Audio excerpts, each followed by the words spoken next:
Welcome. I'm Jarno Cordia. I'm a wingsuit skydiver and base jumper. So today I'm gonna give a bit of an overview on the different types of camera gear that I use, and I'll talk a little bit about how to use it, when to use it, and also in general how the camera flying works and how flying for video differs a little bit from flying for photos. So a main thing there to talk about is how do we actually mount and use these cameras. There's various options, and especially skydiving, there's a lot of different types of helmets that you can use. For general skydiving and overall use, most people tend to stick with like the normal helmets, like the examples that I have there. They're small helmets, and mounting a camera is more like a secondary purpose. Some of them do come with releases in case there's like an entanglement with the camera, you need to be able to get rid of the helmets. But when it comes to like serious camera work, usually people tend to use a bit heavier camera helmets, and I mean heavier not just in terms of the weight, but also in terms of the build and build quality. A big example there is this helmet that I've used for a lot of my camera work. It's a helmet made by Bonehead. Flat Top Narrow is the actual model name, and it comes with several mounting options: mounting on the top, mounting on the front. Especially the front mounting is for me a very big thing. When shooting for professional productions with bigger cameras, the front mounting actually allows me to have still a little bit of an aerodynamic profile, even though it's quite front heavy on the head.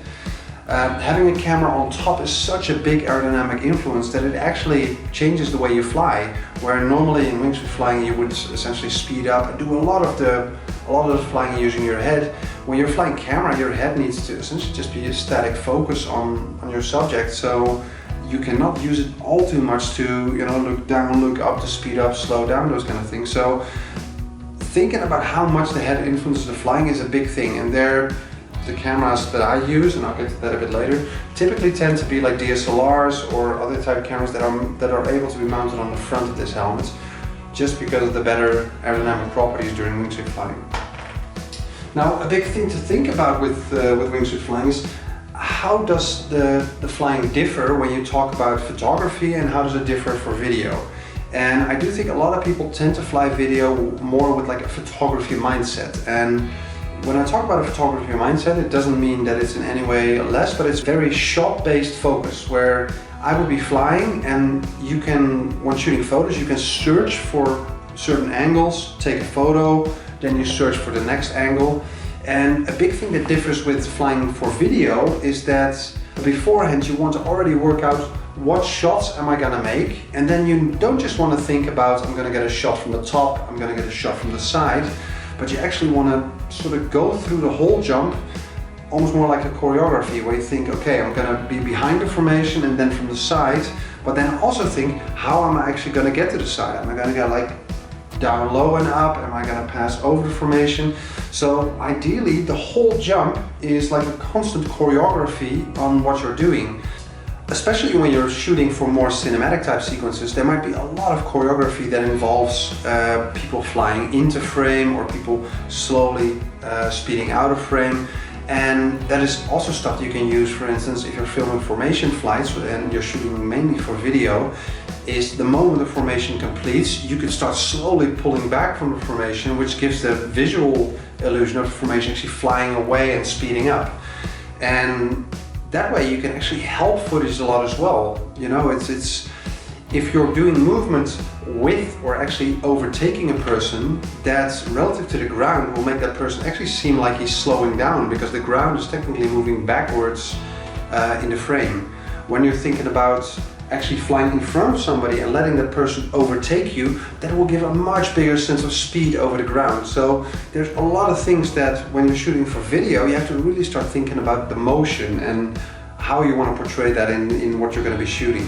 Like I said before, a big key there is training and practice jumps, so that you can really predict what is going to happen. When it comes to the filming, there's also a lot you can influence with the type of camera that you use for filming. The main advantage you get when shooting with professional range cameras is that you have much more options in terms of lens selection, which influences a lot in terms of what you see, as well as choices in image quality that definitely influence the final result. The way that these professional movie productions quite often work is a big step different from how we normally film the skydives at an event. About a year ago we worked on a really big Chinese action movie, I think at the moment actually the highest grossing Chinese action film ever, Operation Red Sea, and it has a big wingsuit sequence in it. So for this movie I was actually lucky enough to be picked as the guy that was going to film and set up the whole skydiving sequence. How that worked is first the director sent a script, and based on that script we basically communicated and designed several shots and talked a bit about what was possible, what wouldn't be possible. And from there a set of storyboards was produced. And those storyboards are the whole scene but in like comic book form. Based on the storyboards, then I actually was tasked to produce what we call animatics. And animatics are similar to storyboards. It's like a very simple form of visualizing the sequence, but this time actually with 3D animation, and there you get to go one step beyond, and it's like you get to actually pick the lenses and you can show movement a bit more.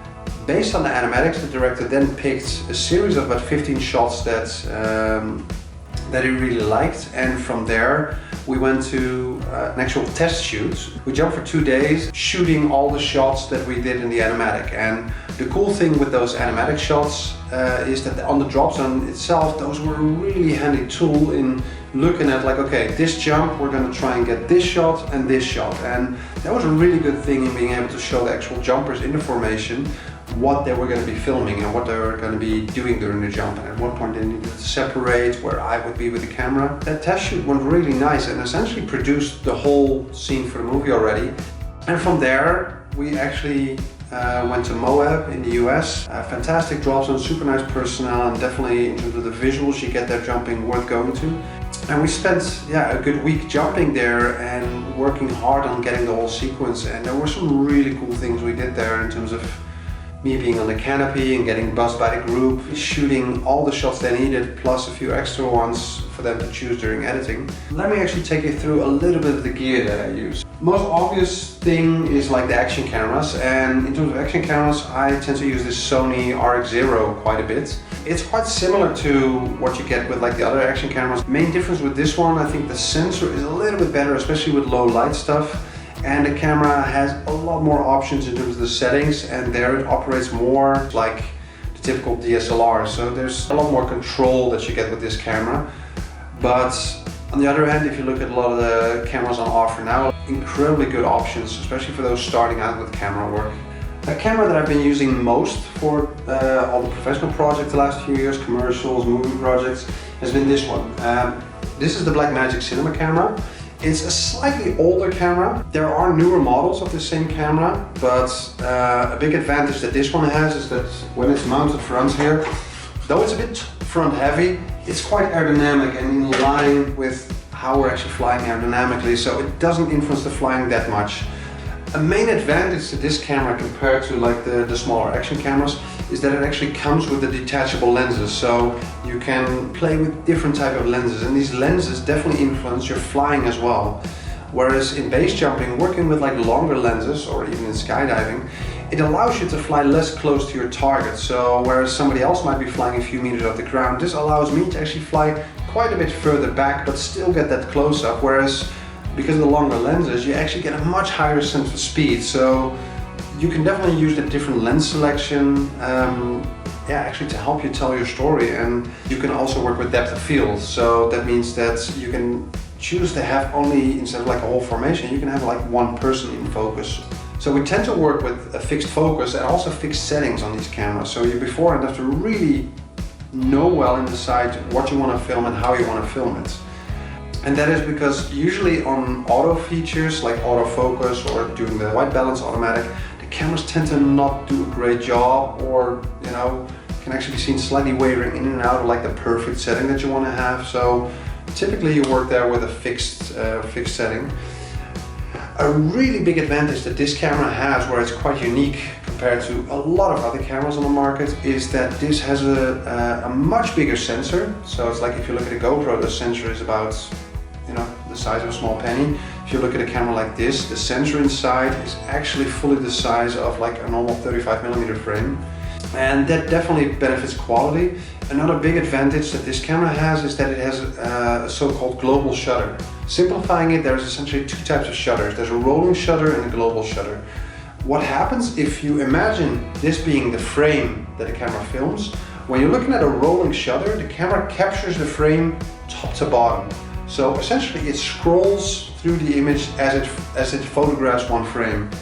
What happens there is, if you imagine having like a turning propeller, that actually means that as the propeller is turning and the image is scanned down, the propeller will actually seem bent in the frame. And that is something that you see a lot, especially with the cheaper action cameras.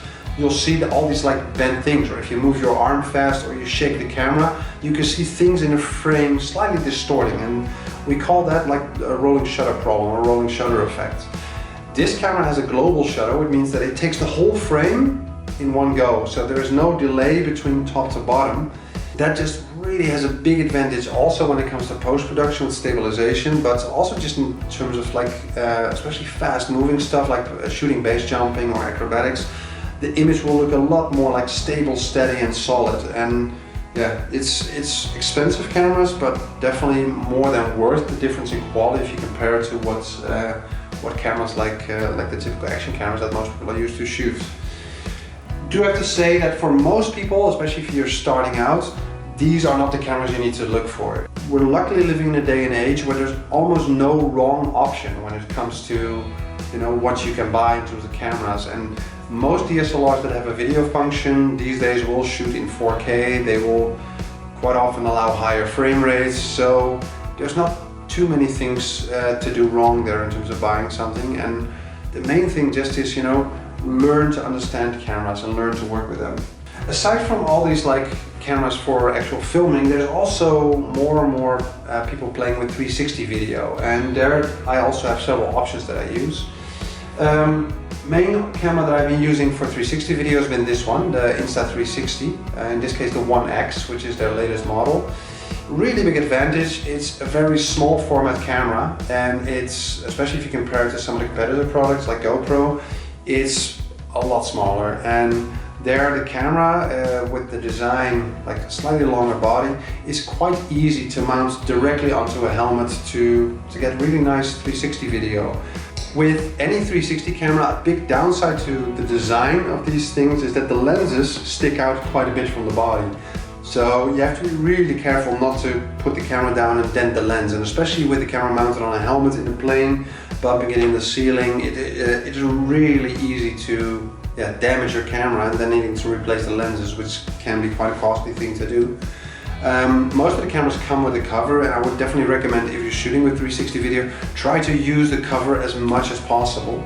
One of the main uses of 360 video is of course the interactive application, the 360 VR headsets especially.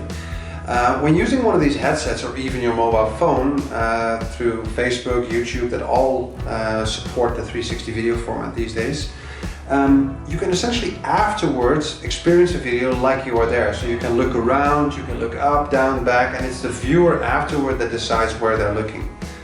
But that's not the only use for 360 video. Another really cool use is actually editing the video yourself and picking selective views out of that video. So a really cool thing with the 360 video is that any kind of tripod or mount tends to disappear from the view, because most of the things don't show up until they're about 20-30 centimeters away from the camera, which is why it's a really cool thing, especially with wingsuit, skydiving and base jumping. Having one mounted on a helmet on the front, it creates this sort of like drone shot that tends to look at a flyer head on, but somehow doesn't show the actual stick or extension that the flyer uses to film. Do have to note that these kind of rhino mounts on the head, they can be quite a hazard, especially with canopy deployments. It's a thing that easily gets stuck, be it in the slider or risers.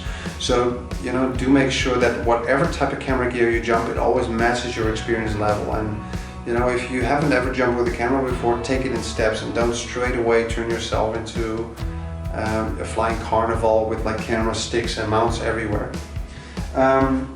There's a lot more to be said about camera mounts, especially body mounts, be it like belly, foot, and those kind of things, but that is something that I'll save for another video. A big downside to 360 video is that you're actually throwing a lot of resolution away. Most consumer cameras shoot around 4K, 5K, or even 6K resolution, but you're actually only looking at about a quarter of the image when you're viewing it, be it in VR or using it in editing for traditional video later. But the image you're looking at is usually only about 1500 to 2000 pixels wide, so most of the resolution, especially because it's behind you, is just tossed out. Another format that is not as popular yet, but it is quite cool, is actual 3D 180 video. 3D 180 video looks quite similar in terms of what it does. It essentially shoots like an over capture on what you're seeing, so in this case not 360 degrees but just 180 in front of you. And what they do, instead of that resolution of stuff behind you that typically you don't see or use anyways, they put all the resolution in front of you, and as a result they shoot with two eyes both 2K or even 4K images. So you tend to end up with a much higher resolution image for both of the eyes, and the added cool thing there is that you also get the depth information, which for traditional video use, 3D 180 video is not that interesting, but when you're looking at the VR use, it is much more interesting because that depth really gives people the sense of being there. This is the camera that I've been using. It's a 3D 180 camera made by the company Lucid. It's super simple in operation, just an on-off switch where you can choose photo or video and a record button. And furthermore, it has some Wi-Fi options so you can actually use it through a phone application. The camera is much easier in shooting than the 360 video. You know, you can just stand behind it like you would on a normal camera because it's only shooting one way. And in terms of post-production, it just works like normal editing. The only thing is it produces like a side-by-side image that you can afterwards on like a VR headset look at in 3D. So it's for those looking for something cool to experiment with, it's worth getting one of these and playing with it. I think the 3D and added resolution make it a much more immersive experience compared to the 180 video. And yeah, with our team we actually use this quite a bit at the moment with briefings in the Wingsuit tunnel. But yeah, that was a bit of an overview on all the different types of camera gear that I use and the different techniques for filming and yeah, the things to mind. If anybody has questions, just throw them in the comments underneath the video, and I'll try and reply with a good answer. Or if it's a good thing or question, I might actually come back to it in a future video. Thank you all for watching, and see you next time.